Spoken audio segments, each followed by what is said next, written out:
Chai with Chitra, Social Talk.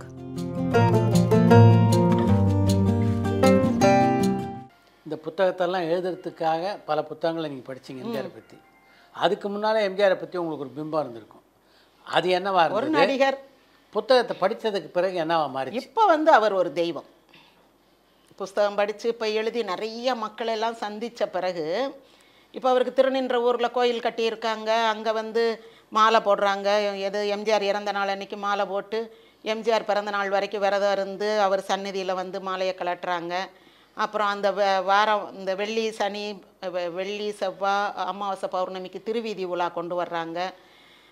நேர்த்திக்கடையும் போடுறாங்க. அங்கே நேர்ந்துக்கிட்டு ஒரு அம்மாவுக்கு ஆம்பளை பிள்ளை பிறந்துச்சுன்றாங்க.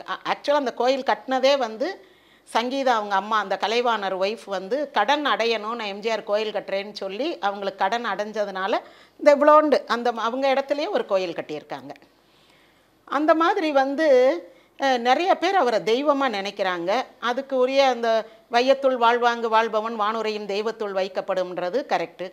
இந்த குணம் நாடி குற்றமும் நாடி அவற்றுள் மிகை நாடி மிக்க குழல்னும் போது எம்ஜிஆர் ஒரு மாமனிதராக ஒரு மனிதருள் மாணிக்கம்னு சொல்கிற மாதிரி ஒரு சிறப்பான மனிதராக வாழ்ந்திருக்கார். அதெல்லாம் இப்போ நான் ரிசர்ச் பண்ண பிறகு எனக்கு தெரிய வந்த விஷயங்கள். உண்மைக்குமே அவருக்குள்ளே இருந்த ஒரு இரக்க சுபாவம், ஒரு கருணை உள்ளம், தேடி போய் உதவுறது, இலங்கையில் வெள்ளம் வந்துச்சுன்னா அங்கே பணம் அனுப்புறது, கர்நாடகாவில் பிரச்சனைனா அங்கே பணம் அனுப்புறது, சவுத் ஆஃப்ரிக்கா வரைக்கும் பணம் கொடுத்துருக்காரு. இதுக்கு மேலே என்ன சொல்கிறது? அது சினிமாவில் நடிக்கும் போது இல்லை, அதாவது 64லேயும் கொடுத்துருக்காரு, முதலமைச்சரான பிறகும் கொடுத்துருக்காரு. 64 அவர் ரெயின் கோட் வாங்கி கொடுக்கும் போது அவருக்கு தெரியுமாங்க சார் திமுக ஆட்சிக்கு வரும், இல்லை நம்ம ஒரு கட்சி ஆரம்பிப்போம், எதுவுமே தெரியாது. ஒரு அந்த கோடம்பாக்கம் பாலத்துக்கிட்ட அவர் கார் நிற்கிது, அவன் அந்த சீட்டெல்லாம் தொடச்சி வைக்கிறார் ரிக்ஷாக்காரன். அதுக்கு மட்டும்தானே அப்போ இருக்கும், அந்த இவ்வளோத்துக்கு இருக்குது கவரு, அதெல்லாம் சீட்டெல்லாம் தொடச்சி வைக்கிறான் பேசஞ்சர் ஏறுறதுக்கு. அவன் மழையில் உட்காந்து தான் ஓட்டிகிட்டு போகணும். அப்போ இவர் வீட்டில் அவங்க அண்ணன்ட்ட சொல்கிறாரு, அப்போ நம்ம ரெயின் கோட்டு தான் தைச்சி கொடுக்கணும்னு. அவங்க அண்ணன் ஏதோ நக்கலாக பேசுகிற மாதிரி பேசிட்டு போகிறார். சரிண்ணே அப்படியே செஞ்சுருவோம்னு போட்டு செஞ்சுட்டாங்க. அப்போ என்னென்னா அந்த காலத்தில் ராஜாக்கள் கட்டுற ட்ரெஸ்ஸு மாதிரி கட்டி கொடுத்துருக்காங்க. அதை கூட கலைஞர் கேலி பண்ணாரா, இதை நான் பொம்பளைங்க ஜாக்கெட் போடுற மாதிரி இருக்குது அப்படின்னாராம். ஆனால் அப்போ அவங்களுக்கு கிடைச்ச டிசைன் அதுதான் செஞ்சு கொடுத்து ஒரு 3000 பேருக்கு இங்கேயும் 2000 பேருக்கு மற்ற டிஸ்ட்ரிக்ட்ஸ்லேயும் கொடுத்துருக்காங்க. அண்ணாவை கூப்பிட்டு அண்ணா கையால் கொடுக்க சொல்கிறாரு. அப்போல்லாம் அவருக்கு தெரியுமா அண்ணா முதலமைச்சர் ஆவார்னு? ஒன்றுமே தெரியாது. காங்கிரஸ் ஆட்சி நடக்குது, ஐயோ பாவம் ஒருத்தன் மழையில் நனைகிறானே அப்படின்னு நினச்சி எல்லாருக்கும் கொடுக்குறாங்க. அதெல்லாம் ஈகையும் நட்பும் தயையும் பிறவி குணம்னு சொன்ன மாதிரி அவருடைய பிறப்பு நல்ல உயர்ந்த பிறப்பு. இன்னொன்று அந்த இதுவும் நான் படிச்சிருக்கேன். அந்த அவருடைய பூர்வீகம் மன்றாடியார், அது அவங்களுடைய தாத்தா தாத்தா தாத்தா அந்த சரித்திரமும் நான் படிச்சிருக்கேன். அவங்கக்கிட்டையும் கேட்டிருக்கேன் நான். குழல் மன்னம் அவங்க 2வது மனைவி இருந்த ஊர், அவங்க கல்யாணம் நடந்த மகாதேவன் கோயில், அந்த ஊர்களுக்கும் போயிருக்கேன். போய் அவங்க சொந்தக்காரங்க, அவங்க மிஸ்ஸஸ் சதானந்தவதியோட கிளாஸ்மேட் ஒரு அம்மாவை பார்த்து பேசிட்டு வந்தேன். 7ஆவது படிக்கும் போது அவளுக்கு கல்யாணம் ஆச்சு. நாங்கள்லாம் நீ மலையாளம் தெரியாத ஒரு மாப்பிள்ளையை கட்டுறியன்னு சொன்னோம். நான் மலையாளம் கற்றுக் கொடுத்துக்குருவேன்னா. ஆனால் அதே மாதிரி அந்த அம்மா எம்ஜிஆர்கிட்ட சொல்லியிருக்காங்க, எம்ஜிஆர் நீ தமிழ் படிச்சுக்கோ. அவருக்கு தமிழில் காதலிச்சா தானே மனசுக்கு இப்போ இதமாக இருக்கும், மலையாளத்தில் பேசினா அந்நிய மொழியாக தானே இருக்கும். அவர் பிறந்ததுலேருந்து தமிழ் தானே பேசி வந்திருக்காரு. இப்போ ஜானகி அம்மாலாம் அவரை முதல்ல அத்தான்னு தானே கூப்பிடுவாங்க, அதுதானே அவருக்கு மனசுக்கு நெருக்கமாக இருக்கும். சொல்லியிருக்காரு, நீ தமிழ் படிச்சுக்க. நான் ஏன் தமிழ் படிக்கணும், நான் படிச்சிருக்கேன்ல அப்படின்ற. நீங்கள் படிச்சிருக்கீங்க, உங்களுக்கு இங்கே தொழில் அது இருக்குது, நான் ஏன் படிக்கணும் அப்படின்ட்டுருச்சு அந்த அம்மா. அவங்க கடைசி வரைக்கும் மலையாளம் தான் பேசியிருக்காங்க. சச்சு சொல்கிறாங்க, நாங்கள் எப்போவாது போகும்போது அங்கே உள்ள பாத்ரூம் போகணும்னா அந்த அம்மா அங்கே உட்காந்துருப்பாங்க, அவங்கள தாண்டி தான் போவோம், அவங்க மலையாளம் தான் பேசுவாங்க அப்படின்றாங்க. அப்படி அந்த அம்மா உறுதியாக இருந்திருக்கு. கல்யாணம் பண்ணும்போதே சொல்லியிருக்கு, நான் சொல்லி கொடுத்துக்குருவேன் அப்படின்னு அவங்க கிளாஸ்மேட் சொல்கிறாங்க. ஒரு பாடகர் அவர் மகன். அந்த மாதிரி நான் அங்கேயும் போய் எம்ஜிஆருடைய அந்த சதானந்தவதி தம்பி ஒருத்தருடைய மகன் அவர் அங்கே இருக்கிறாரு. அந்த சந்திரானந்த நிலையம்னு பேர் உள்ள வீடு, இந்த 2 பேர் பேர் ஆனந்தா அவங்க பேரும் எம்ஜிஆர் பேர் சந்திரனும் போட்டு கட்டி வச்சது. அவங்க படுத்திருந்த அந்த பெரிய அலங்காரம், அந்த கட்டில் மரக்கட்டில், அதில் போட்டிருந்த அந்த வெல்வெட் மெத்தை, அதில் ஒரு மயில் டிசைனு அதெல்லாம் இருக்குது. அவங்க சதானந்தவதி அம்மா பேர் மூகாம்பிகை. அவர் அந்த 84 இங்கே சுகமில்லாமல் ஆன பிறகு வந்தாரில் ஆட்சிக்கு வந்த பிறகு அங்கே போய் உட்காந்து அந்த வீட்டில் உட்காந்து அப்படி அழுதாராம். ரொம்ப குலுங்கி குலுங்கி அழுதாரு. அப்புறம் எல்லோரும் வந்து தோலை தட்டி அழக்கூடாது, எமோஷன் ஆகக்கூடாது, எமோஷன் ஆகாமல் பார்த்துக்கங்கன்னு ஜானகி அம்மா சொல்லுவாங்களாம். அதனால அப்படி அவருக்கு இங்கே வந்த உடனே அப்போ வந்துட்டு போனது தான், அதுக்கு பிறகு இறந்துட்டார், அமெரிக்கா போயிட்டு வந்த பிறகு வந்தார் அப்படின்னாங்க. அந்த மாதிரி அங்கேயும் போய் அவருடைய வேரபவுட்ஸ் என்ன ஏதுன்னு விசாரித்து, எனக்கு வேலையே யாராவது எம்ஜிஆரை பற்றி தெரியும் அப்படின்னா அவங்கள போய் பார்த்து பேசி, எங்கே போனாலும் எம்ஜிஆர் வந்து ஆம்னி ப்ரெசண்ட்டுங்க சார், கடவுள் மாதிரி. ஏதாவது ஒரு தகவல் நமக்கு புதுசாக வந்துக்கிட்டே இருக்கும். நம்ம தேடி போகணும்னு அவசியம் இல்லை, தேடி போனால் நிறையா கிடைக்கும். புஸ்தகங்கள் படிக்கும் போது சின்ன சின்ன பிட்ஸு ஏதாவது ஒன்று படிக்கும் போது கூட எம்ஜிஆர் பற்றி ஒரு தகவல் கிடைக்கும். அந்த சத்துணவெல்லாம் நான் சத்துணவு திட்டம் ஆரம்பிக்கும் போது மாநில அளவில் ஒரு போட்டி வச்சாங்க. அதில் நான் ஃபஸ்ட் ப்ரைஸ் ஓரங்க நாடகம் எழுதி, அதில் எனக்கு எம்ஜிஆர் படம் போட்ட இது எம்ஜிஆர் படம் பதிச்ச மெடல் கொடுத்தாங்க. அப்போ தான் நான் இதெல்லாம் இது பண்ணேன். அந்த நியூட்ரிஷன் பால் சத்துமா உருண்டை 2 வயசில் வந்து 5 வயசு வரைக்கும் அந்த பள்ளிக்கூடம் அங்கே போய் படிக்குங்க. அதுக்கு பிறகு 5ஆப்லேருந்து 1ஆப்ல போன பிறகு அதுகளுக்கு தினம் சத்துணவு சாப்பாடு 18 வயசு வரைக்கும் +2 முடிகிற வரைக்கும் எம்ஜிஆர் சாப்பாடு போட்டு வளர்த்து விட்ருவார். அதுக்கு பிறகு 18 வயசுக்கு பிறகு தொழில் கல்வி படிக்கிறதுனாலும் படிக்கலாம். 10th ஃபெயில் ஆனாலே தொழில் கல்வி போகலாம், ITI அங்கே போகலாம். நிறையா பேர் அதில் படித்தவங்க தானேங்க சார். இப்போ ஏசி மெக்கானிக்கு, ப்ளம்பரு, எலக்ட்ரிஷியன், ஒரு நாளைக்கு ஒரு லைட்டு மாட்டணும்னா 200 கேட்குறான், ஒரு ப்ளக் பாயிண்ட் வைடான்னா 300 கேட்குறான். என்ன சம்பாத்தியம்! ஒரு நாளைக்கு 10,000 சம்பாதிக்கிறாங்க அப்போ படித்தவங்க எல்லாரும். ஒன்றும் 10th +2 10th ஃபெயில் +1 போயிருக்க மாட்டாங்க, அல்லது 10th பாஸ் பண்ணியிருப்பாங்க, ITI படிச்சிருப்பாங்க, தொழில் கல்வி. அப்போ தான் நிறைய ITI வருது, படித்து இப்போ நல்ல சம்பாத்தியம் அவங்களுக்கு. இப்போ ஒரு MSc BSc படித்தவங்களுக்கெல்லாம் மதுரையில் 6,000 ரூபா 9,000 தான். ஆனால் இவங்களுக்கெல்லாம் தான் நல்ல சம்பளம், நல்ல வருமானம். சம்பளம் இல்லை, வருமானம், நல்ல வருமானம். தொழில் கல்வி அவர் காலத்தில் தான் அது நல்லா டெவலப் ஆச்சு. எம்ஜிஆரை பற்றி பல புத்தகங்கள் படித்ததுக்கு பின்னாலேயும், பல பேர்கிட்ட எம்ஜிஆரை பற்றி கேட்டறிந்ததுக்கு பின்னாலேயும், எம்ஜிஆர் என்ற நடிகரை பற்றியும் எம்ஜிஆர் என்ற அரசியல்வாதியை பற்றி உங்கள் பார்வை என்ன? நடிகர்னும் போது அவர் ராஜா. அவரே சொல்கிறார், கடைசி இன்டர்வியூ அந்த கடைசி இது முடிச்சு ஷூட்டிங் முடிச்சு போகும்போது, நான் முதல் படம் மாலதின்ற ஒரு ராஜா மனைவியோடு நடித்தேன், இந்த படம் ராஜா மகளோடு நடிச்சிருக்கேன், நான் இங்கே வந்து ஏகபோக சக்கரவர்த்தியாக இருந்தேன். அதான் நீங்களே சொல்வீங்கள்ல, எங்கே எது நடந்தாலும் 1/2 மணி நேரத்தில் எம்ஜிஆருக்கு விஷயம் போயிடும்னு, அப்படி இருந்தேன். இப்போ நான் மந்திரியாக தான் போகிறேன். அவருக்கு அந்த லிமிட்டேஷன் தெரியுது, நான் மந்திரியாக தான் போகிறேன். ஆனால் மக்களுக்கு நன்மை செய்ய நான் ஒருத்தன் என் காசுலேருந்து செய்கிறத விட ஒரு பெரிய அளவில் செய்யலாம்ன்ற ஒரு பெரிய பேராசையில் வந்தார். ஆனால் அது பேராசை பெருநஷ்டம்னு புரிஞ்சுக்கிட்டு கடைசியில் நான் மேலே போகிறேன்னு சொல்லிட்டு செத்து போயிட்டார். அது அந்த அளவுக்கு அவர் வெக்ஸ் ஆகிட்டார். அது ஒரு சோகம். அப்படி நான் போகிறேன் அப்படின்னு சொல்லிட்டு வர்றாரு. அப்போ அவர் ஏகபோக சக்கரவர்த்தியாக இருந்தார் அங்கே. இங்கே வந்த பிறகு அவர் நம்பினார், இப்போ படித்தவங்கள்லாம் நல்லது செய்ய நமக்கு கை கொடுப்பாங்கன்னு. ஆனால் படித்தவன்லாம் அவருக்கு துரோகம் பண்ணான். படிக்காதவங்ககிட்ட இருக்கிற உண்மையும் நேர்மையும் படித்தவங்ககிட்ட இல்லை. ஆரம்பத்தில் கொஞ்சம் படித்தவங்க அவர்கிட்ட வந்து சேரும்போது நல்லா இருந்துச்சு. ஆனால் அடுத்து அந்த 69 அவர் ஆட்சியை டிஸ்மிஸ் பண்ணாங்கள்ல 79, அப்போ தான் அவருக்கு அரசியல் ஒரு சாக்கடைன்னு புரிய வருது. காசு இருந்தால் தான் இங்கே ஜெயிக்க முடியும், இனி வந்து காசு இல்லாதவனெல்லாம் நிறுத்தி ஜெயிக்க முடியாது அப்படின்ட்டு அவர் வசதியானவங்க வீட்டில் போய் ஒரு வேளை சாப்பிட்டுட்டு 1 லட்சம் 2 லட்சம்னு டொனேஷன் வாங்கிட்டு வந்த பிறகு அவங்க வந்து கேட்கும் போது மாட்டேன்னு சொல்ல முடியாதுல்ல. அப்போ அந்த காம்ப்ரமைஸு அந்த மாதிரியெல்லாம் அவருக்கு நிறையா வந்துருச்சு.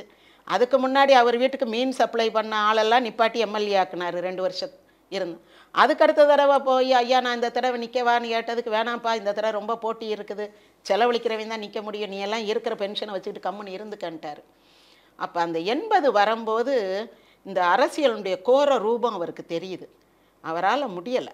ரொம்ப நல்லவங்கன்னு நினச்சவங்க, படித்தவங்கன்னு நினச்சவங்கெல்லாம் முதுகில் குத்துறாங்கன்னு தெரியுது. பின்னாடி அவருக்கு சுகம் இல்லாமல் இருந்து போயிட்டு வரும்போது ரொம்ப ஹெல்ப்லெஸ்ஸாக ஃபீல் பண்ண ஆரம்பிச்சிட்டார். ஒரு தடவை அவங்க லதாம்மா சொன்னாங்க, யார் லதா ராஜேந்திரன், அவர் அந்த ஹேண்ட் கப்ஸை ஏதோ மாட்டி விடணும் ஏதோ சொன்னாராம். ஆனால் இவங்களுக்கு அது புரியலையாம். இவங்க ஏதோ கேட்க அவர் சொல்ல அந்த மாதிரி ஒரு ஹேண்ட் கப்ஸ் மாட்டுறதுனா கூட அவருக்கு வந்து அது சொல்லி புரிய வைக்க முடியாத ஒரு சூழ்நிலை வரும்போது நிறையா பேர் அவரை கொஞ்சம் ஏமாற்ற ஆரம்பிச்சிட்டாங்க. ஓ அது அந்த வரதராஜன் ஒரு ஐபிஎஸ் சொல்வார், தர்மப்படி செய்யுங்கள் நியாயப்படி செய்யுங்கள்னு எழுதி கையெழுத்து போடுவாராம். இதில் பரிந்துரைக்கிறேன் அப்படின்ட்டு எழுதாமல், ஏன்னா அவருக்கே அதை நம்ப முடியல. இல்லை நான் சொல்லும் போது நல்லது மாதிரி தெரியுது, ஆனால் உண்மைக்குமே இவங்க உண்மையை சொல்கிறாங்களா இல்லை நம்மளை ஏமாத்துறாங்க. ஒன்று தெரிஞ்சுக்கங்க, அவர் ஒரு நோட்டீஸ் ஒன்று போடுறாரு. என்னது, என் சொந்தக்காரங்க யாராவது வந்தாங்கன்னா நீங்கள் அரசு சம்மந்தமாக எந்த ஒரு இதுவும் பண்ண வேண்டாம், சிபாரிசுக்கு கேட்கக்கூடாது, பண்ணக்கூடாதுன்னு. ஏன் அதை பேப்பரில் போடணும்? வீட்டில் சொன்னால் கேட்க மாட்டாங்களா? கேட்கல. அப்போ அவருக்கு அது ஐயோ நம்ம இப்போ மக்களை இவங்க ஏமாத்திடுவாங்க சொந்தக்காரங்கன்னு சொல்லி. இன்னொன்று நம்ம பேர் கெட்டு போயிடும். அதாவது நல்லவேன் பேர் வாங்குறது முக்கியம் இல்லை சார். அது நல்லவனாக இருக்கிறவனால 100க்கு 90 பேர் வாங்கிடுவான். 10 பேருக்கு தான் நல்லவனுக்கு கெட்ட பேர் வரும். ஆனால் அந்த நல்லவேன் பேரை காப்பாற்றுறது இருக்குது பாருங்க, அது கெட்டவனாலேயும் முடியும். வெளியில் நல்லவேன் அடிச்சுக்கிட்டே இருப்பான். ஆனால் ஒருத்தனை ஒரு காலத்தில் ஏமாற்றலாம். ஒரு ஆள் எல்லா காலத்துலேயும் எல்லாரும் ஏமாற்ற முடியுமா? முடியாது. அப்போ அடிப்படையில் அவர் நல்லவர். ஆனால் அந்த நல்லவர்ன்ற பேரை காப்பாற்றிக்கிறதுக்கு அவர் பட்ட பாடு இருக்குது பாருங்க, கடைசி 2 வருஷம் ரொம்ப கஷ்டம். அவர் அதான் அந்த பதவி ஏற்கும்போது சொல்கிறாருல, இங்கே இருக்கிறவங்கெல்லாம் என்கிட்ட லாபம் பெற வந்தவங்க, என்னை அந்த நிலைக்கு உட்கார வச்சவங்கெல்லாம் வெளியே நிற்கிறாங்க, வெளியே அந்த கம்புக்கு அங்கே நிற்கிறான். அப்போ அவருக்கு நல்ல உண்மை தெரியுது, அவங்க தான் நம்மளை நேசிக்கிறவங்க, இவங்க நம்மகிட்ட பறிச்சு தின்ன வந்திருக்கவங்கன்னு தெரியுது. அவர் தெரிஞ்சு தான் இருக்கிறாரு, தெரியுது. ஆனால் ஒன்றும் செய்ய முடியலை. இவங்களெல்லாம் விரட்டி விட்டுட்டு அவங்கள உள்ளே கூப்பிட முடியுமா? முடியாது. அப்போ அவருக்கு ஒரு அரசியல்வாதியாக வந்த பிறகு அவர் நிறைய சிரமங்களை சந்திக்கிறார், நிறைய ஏமாற்றங்களை. அவர் சொல்லுவாராம், ஜாகுவார் தங்கம் சொல்கிறாரு,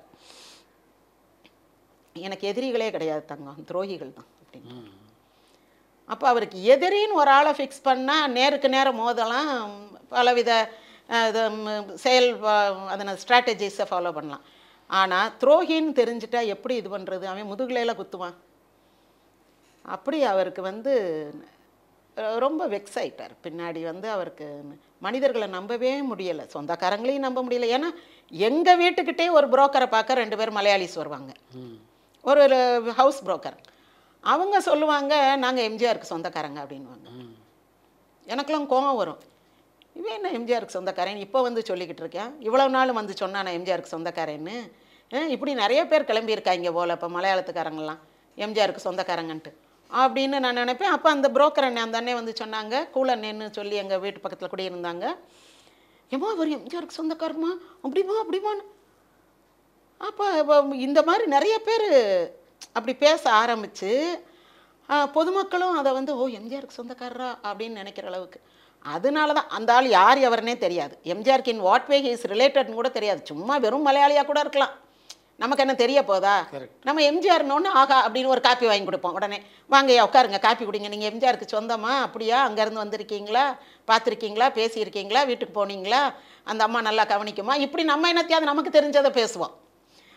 உண்மைக்குமே சொந்தமான்றதெல்லாம் எங்களுக்கு தெரியாது, நாங்கள் அவர்கிட்ட பேசுனா இதைத்தான் பேசுவோம்.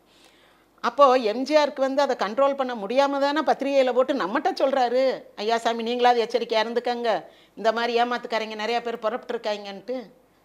அப்போ அந்த பின்னாடி அவர் அந்த 3வது பீரியட்லலாம் ரொம்ப சஃபர் ஆகியிருக்காருன்னு தெரியுது. அவர் இடுப்பில் கை வச்சு நின்ன ஃபோட்டோ அது ஒன்று தான் சார். வெளியே நிற்பார், அந்த கம்பை பிடிச்சிக்கிட்டு அப்படியே இடுப்பில் கை வச்சு நிற்பார். அவரால் நிற்கவே முடியலை.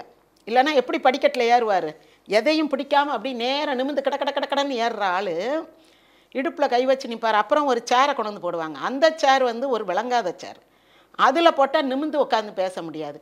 இப்படி உட்காந்து அவர் அவங்கக்கிட்ட மனு வாங்கி பேசிக்கிட்டு இருப்பார். அப்போது ஒருத்தர் அங்கே வேலை பார்த்த ஒரு பாஸ்கர்னு ஒருத்தரோட அண்ணே அங்கே செக்ரட்டேரியட்டில் வேலை பார்த்தார். அவர் சொல்லுவாராம், அவருக்கு இங்கே வர்ற அதிகாரிகளை பிடிக்கவே பிடிக்காது, இவங்க என்னத்தையாவது போய் அவரை குழப்புவாங்க, அவருக்கு புரியாத மாதிரியே பேசுவாங்க. அதனால் அவர் ஒன்றும் கையெழுத்து போடாமல் அப்படியே வச்சுட்டு வெளியே போய் பொதுமக்கள்கிட்ட போய் உட்காந்துக்கிடுவார். அங்கே போய் ஒரு அதிகாரி நிற்பார், வாங்கி இதெல்லாம் செய்யணும் அவர் கையெழுத்தை போட்டு அங்கே கொடுப்பார். அவங்களுக்கெல்லாம் மடமடன்னு காரியம் நடக்கும். இங்கே டேபிளில் ஃபைல் அப்படியே இருக்கும், ஏன்னா எதுவுமே அவருக்கு கன்வின்சிங்காகவே இருக்காது அப்படின்னாங்க. அப்போ அவர் முதல்ல 16 வருஷம் கஷ்டப்பட்டது, ஒரு 11 வருஷம் 36ல் என்ட்ரி ஆகுறாரு, 47ல் தான் ஹீரோ ஆகுறாரு. 50 வந்த பிறகு தான், மர்மயோகி வந்த பிறகு தான் அவர் நல்ல ஃபஸ்ட் பிளேஸ்க்கு வர்றாரு. 54ல் மலைக்கள்ளன் வருது, டாப்புக்கு வந்துடுறாரு. 56ல் மதுரை வீரன் வந்த பிறகு அவர் தான் வசூல் சக்கரவர்த்தி. 58ல் நாடோடி மன்னன் அவர் தான் ஏகபோக சக்கரவர்த்தி. அதுக்கு பிறகு வேறு ஆளே கிடையாது. சரிங்களா? அந்த 36 to 47 என்னென்ன கஷ்டப்பட்டாரோ, அப்போ நான் என் பிறந்தேனில் எழுதியிருக்காருல்ல, நான் 4 பேரில் ஒரு ஆளாக நிற்க வேண்டிய ரோல்லாம் எனக்கு கிடச்சிதுன்னு. அந்த 11 வருஷ கஷ்டத்தை அந்த 79ல் மட்டும் அவரை டிஸ்மிஸ் பண்ணாமல் இருந்திருந்தால் தமிழ்நாடு ராமராஜ்யமாக இருந்திருக்கும். தமிழ்நாட்டை பற்றி மீதி மாநிலங்களும் லஞ்சம் ஊழல் இல்லாத மாநிலங்களாக வந்திருக்கும். ஆனால் யாருக்குமே அந்த நாடு நல்ல நாடாக தமிழ்நாடு இருக்கிறது பிடிக்கல. அது அப்படி ஒரு ஊழலற்ற ஆட்சி நடந்தது அந்த 2 ஆண்டுகளும். எல்லாருமே பயந்து இருந்தாங்க எம்ஜிஆர் உடனே நடவடிக்கை எடுப்பாருன்னு. அப்புறம் அதில் டிஸ்மிஸ் பண்ணாங்க பாருங்க, அதில் விழுந்தது தான் பழைய குருடி கதவை திரடின்னு அதே பாணியில் ஆரம்பிச்சிட்டாங்க. அதுக்கு முன்னாடி ஒரு கட்சி மட்டும் சம்பாரிச்சுக்கிட்டு இருந்தது, அதுக்கு பிறகு 2 கட்சி சம்பாதிக்க ஆரம்பிச்சிருச்சு. அப்புறம் ஜெயலலிதா பீரியடில் சிண்டிகேட் போட்டாங்க. அப்புறம் அந்த அம்மா டாஸ்மாகை நானே எடுத்து நடத்துவேன்னுச்சு. என்னென்னமோ கதை கந்தலாக போயிருச்சு. அந்த 77 to 79 அது இந்திய தமிழ்நாட்டின் பொற்காலம்னு சொல்லலாம்.